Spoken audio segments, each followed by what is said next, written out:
Hey, what's up guys? I'm Billy Martin and thanks for watching another one of my beat tutorial videos. If you don't already, please subscribe to my channel, turn on notifications, and like and comment on these videos. I'd love to hear from you guys. I'd love to hear what kind of stuff you'd like to see me cover in future videos, whether it's techniques or different styles or types of beats you want me to get into. This video here is sort of a continuation from my last video where I took my beat Alchemy and I broke it down. I talked about song structure, I talked about sound selection, and just my general beat making techniques. In this video today, we're going to focus on drums. I'll take you through my techniques to figure out how to get you to make your drums hit harder and cut through the mix. So with that, let's get into it. All right, so let's go ahead and we'll solo out the drums and we'll start going through each sound and talking about how I got to the sounds. When I think about drums, I think about EQ, I think about compression, and I think about saturation. So those are three things we're going to work on, or at least dive into and look at when getting these drum sounds. So I use Machine. Let's open up Machine real quick. I use Machine to program when I'm kind of writing the drum loop or the drum beat, and after I have the drums, I bounce each sound out individually to a wave. That way I can control the EQ. I know you can do all that stuff inside of Machine, but I'm a lot more comfortable doing it inside of Ableton, so that's just kind of how I do it. Okay, so let's go ahead and take a listen to this drum pattern.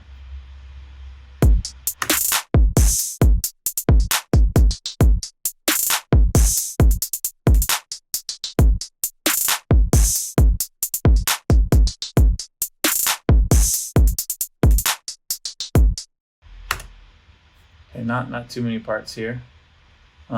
Usually I come up with like the clap or the snare, something like that first, just to kind of, set yourself on time, figure out what kind of sound you want. So clap, and then after that I'd probably bring the hi-hats in next.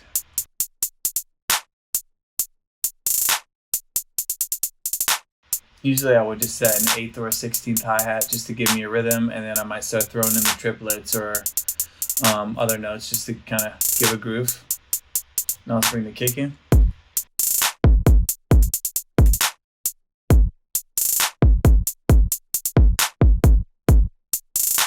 And then once I've got this kind of groove, I start looking for other percussion elements, maybe open hi-hats, a second hi-hat, that kind of stuff, just to give a second sound. So here I've got like a small little snare.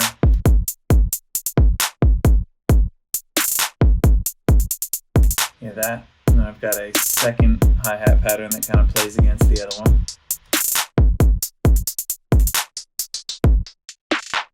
And that, we got one more little percussion sound in here. So it's an open hi-hat actually.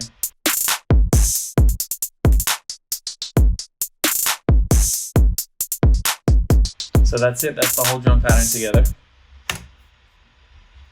All right, and then after that, I would bounce it down to, we've got kick, kick top, clap, snare, hi-hat, open hi-hat, hi-hat 2. So I bounced all these down into individual waves.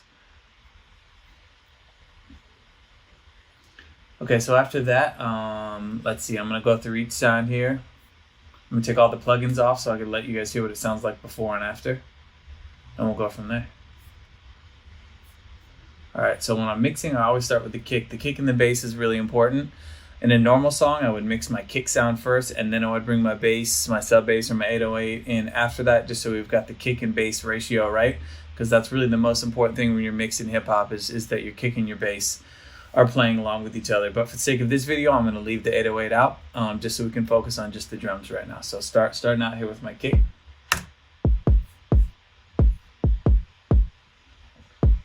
So that's a pretty nice kick sound to start out with. Something I really like to use is Native Instruments Transient Master. So you can see you can control the attack, the sustain, the gain on that. So I like to just push the attack up. You can see I've only done 12% here just to give a little bit more punch. I'll let you hear with and without. So without.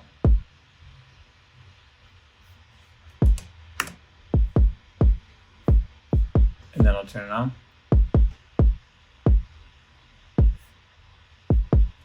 It's a little bit more of like a punch and a snap to it. Just if I cranked it all the way up, you can really hear it, but that'll start to get really abrasive in the mix. So I'll pull it back where I had it. Next after that, some EQ. So what I usually like to do is pull all this really low area over here, because that's where your 808 and your subs are going to be hitting. So I usually like to pull this back around like somewhere between 45 and 55, high past it there. That way you've got all this room. Sometimes I might bump a little bit here, like around 63. That's just a really tiny little bump, only 0.8 on the gain, just for a little thumpiness.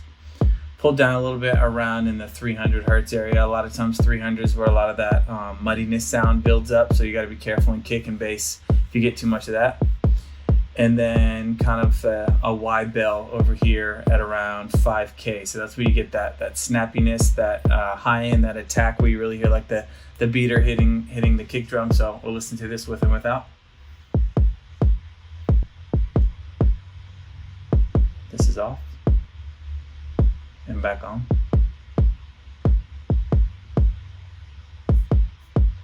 Subtle moves, always subtle moves. Another plugin I really like, this Bouygues Tech right here. It actually has a preset on here for kick. So when you turn Kick 101 on, it actually sets the frequency to 60, which is a pretty, I guess, common frequency for kick drums, but I like to push it up to 100. That way I'm getting a little bit more of like the thump and less of the boom. That way there's nowhere, you're not worrying about it clashing with the 808s. When you have it down in the 60s, sometimes there's some frequencies that are going to clash. It's not always the case, but it's something I like to do. I prefer pushing the signal like around 100. And then last, decapitator. This is just a little saturation on the end.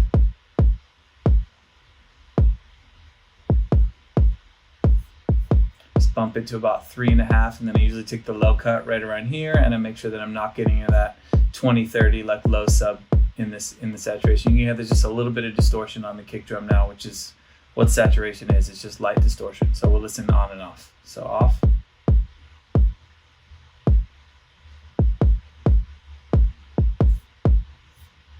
Alright, so that's my kick sound. One other thing I forgot to mention at the beginning. I take my whole, after all my drums are bounced out into waves, I make a folder or a group, and I have all the drums in a drum group, and I bounce it out to a bus down here. So you can see my bus. I put this Ozone 9 vintage tape sound, just gives it a tiny bit of tape saturation. I like the crunchy drums preset. This is also a very minimal sound, but it really adds a little bit of crunch to your drums. And then I put them through this glue compressor, Cytomic the glue. This I'm running pretty hard. I had the attack bumped up just a little bit right here, but the threshold pushed almost as far as it can go. The dry and wet at 100. My ratio is only at 4.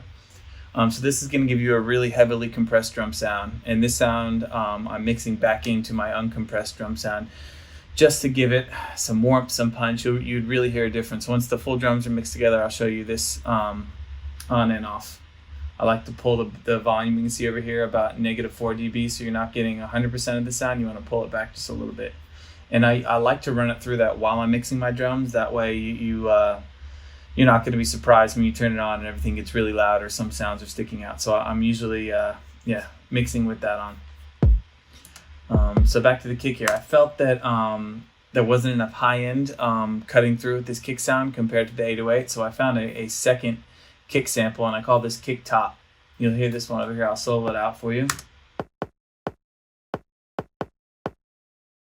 So that's just that high end attack. I wanted to do that separately so that I could EQ it and really push the compression saturation just on the top versus the whole sound. So you can see in the EQ down here, I have everything rolled back from probably around 600 hertz down is all taken out, so I'm just getting the top end. The compressor, I'm running at almost 6-to-1, so I'm really squashing the sound and giving a little bit of saturation. So we'll hear this with everything taken off, and we'll go back, put them on. So that's the kick sample I found. I felt like it had a really like punchiness to it.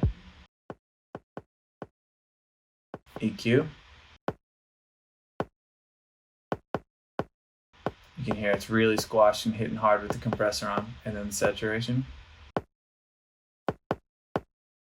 And then you hear them together.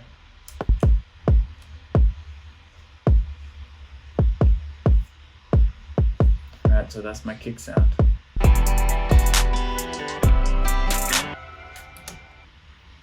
Okay, so after that, I'm gonna get these all out. We will bring in the clap. Turn the plugins off. Alright, so first up, we'll check out our EQ. So same here, this clap, I rolled everything off around, looks like around 280. You don't really need any low end for a clap. Sometimes like in that 200 hertz range, you'll get sort of a nice thud or a snap from like a big snare. So you don't always want to roll off all your low end, but in this case, I wanted a really thin clap. I also boosted around, let's see, 4600 hertz just to get that nice snap and high end. I have some light compression on, just taking about 1 or 2 dB on. You see the threshold pulled down just till we get about 1 dB. So we'll listen to this with and without. And on. It's a little bit brighter. And then another plugin I really like on my claps and snares is Data Life's Sausage Fattener. You can hear this is another saturator, and it really just brings a nice fullness to like transient sound. So we'll listen on and off.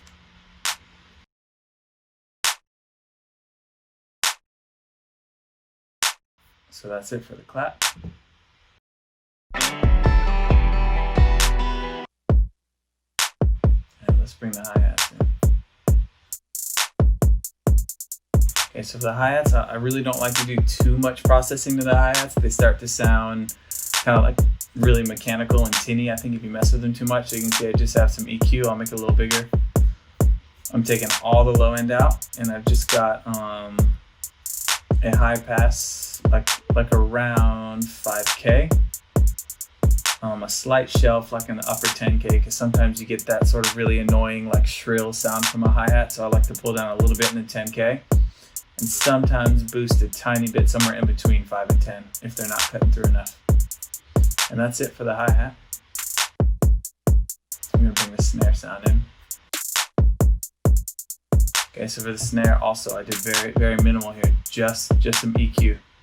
Took out some low end. Another just tiny little boost up in the 4K area for that attack.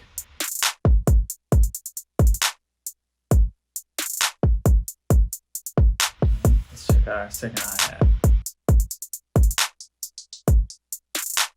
Same thing with this hi-hat, did the same, pretty similar EQ on it, cutting out all the lows, shelving around 10K, and then just doing a tiny little boost in that maybe 7K area. You can also see that I panned one hi-hat 10 to the left and the other one 10 to the right, just to give a little bit of movement and space between the two. And last, we've got the open hi-hat. You can see a very similar EQ pattern for this as well. And this one is panned just 5 to the right.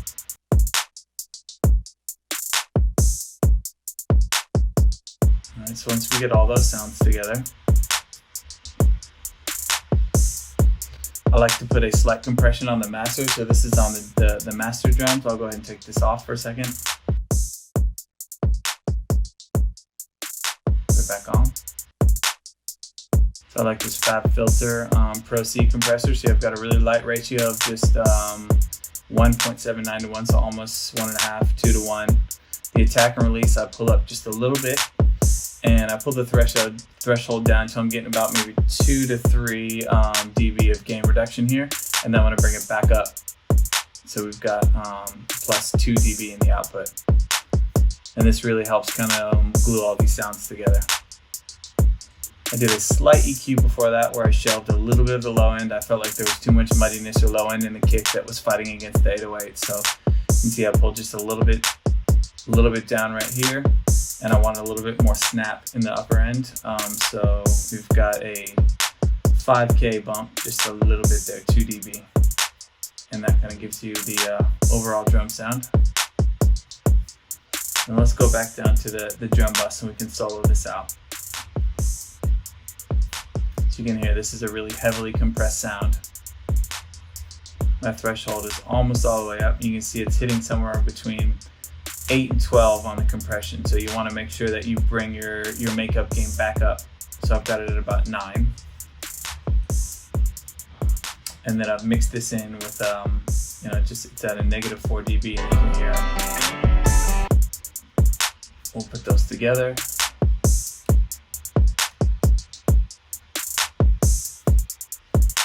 And there's your drum sound.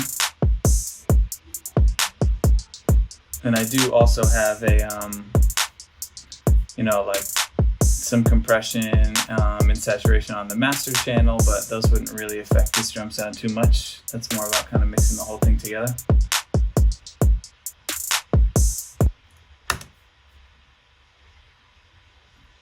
So hopefully that helps, just sort of seeing how I break it down, EQ each of my sounds, what I do with compression. You'll notice that there isn't a ton of compression on a lot of this stuff here. Most of the drum samples that you're getting from kits that you're getting offline or Splice or whatever sounds you're getting, those sounds are usually very EQ'd, very compressed and ready to go. So most of the time gompression on drums, if you're doing a live drum, it's to work on extreme sounds. Like if a like a small, ghost note on a snare isn't coming through, or you've got a crash cymbal that's bleeding through everything, you're going to use your compression to kind of squash and pull some sounds up and pull sounds back down. But when you're working in a controlled environment with electronic drums, the compression is a little bit more to taste for a sound that you're looking for. So you got to really understand compression. There's tons of really great videos out there, but you can see kind of how subtly I used it on this track. Something I've learned before is, instead of putting a bunch of distortion on your track, like multiple levels of saturation throughout the track will give you that sort of fuller distorted sound without actually peaking and distorting your drum. So that's something to think about too. I'll go ahead and play these drums along with the rest of the track just so you can hear everything in context again now that you've seen how I mixed them.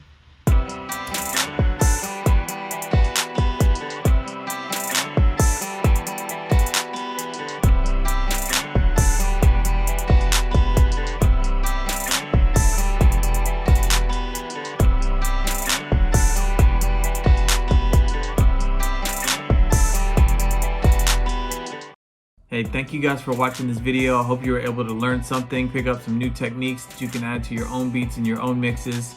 Like I said before, let me know what kind of stuff you want to hear from me in the next video, and I'll see y'all then. Thanks.